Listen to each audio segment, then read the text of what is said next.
Tu les as trouvés impressionnants ce soir, Monaco, ou pas? Parce qu'ils ont quand même été bousculés par les Rémois en première période. Même en Impressionnant, deuxième. peut-être pas, mais capable de jouer le titre de vice-champion, puisque si Paris Saint-Germain ne le fait pas exprès, je pense qu'il n'y a pas de possible match avec cet effectif-là. Mais bon, le titre de vice-champion, que j'appelle moi pour expliquer les choses à ma façon, c'est quand même un truc très difficile à atteindre.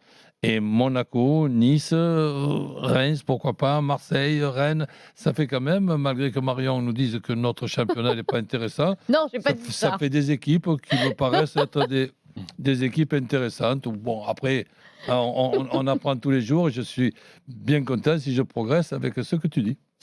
Stéphane, supporter monégasque, n'hésite pas, hein, si tu as envie de réagir. Voilà. Attends, voilà. J'ai jamais été aussi poli que ce soir. Bah ouais, non, mais c'est le petit coup d'épaule, si tu as envie de lui rendre un tacle à Non, la non, gorge. non, je ne dis pas que, c'est pas une Ligue 1, que la Ligue 1 n'est pas intéressante. Vraiment, c'était juste pour comparer avec termes de niveau. effectivement la Liga, la Serie A, la Première Ligue. Mais c'est sûr que l'AS Monaco est intéressant. Non, mais Stéphane, le truc dans un instant, sur ce que tu disais et la réponse de coach, c'est surtout, si je peux traduire, c'est aussi parce que les gros sont pas au rendez-vous. À partir du moment où Lyon est dernier du classement, où Marseille a un peu des difficultés dans ce début de championnat avec leur crise interne, etc.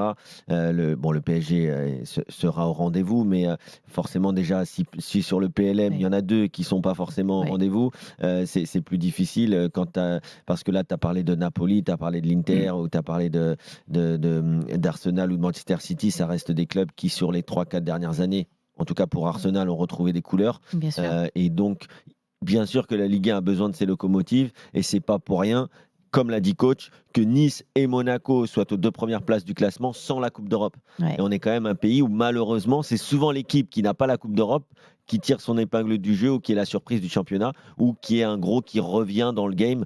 Et ça, c'est quand même dommage. Aujourd'hui, quand tu es un grand club français, tu dois pouvoir enchaîner la semaine Tu dois et pouvoir tout le faire. week-end. Tu dois pouvoir Mais tout faire. malheureusement, ça c'est un des combats de l'after, c'est compliqué depuis maintenant une bonne décennie.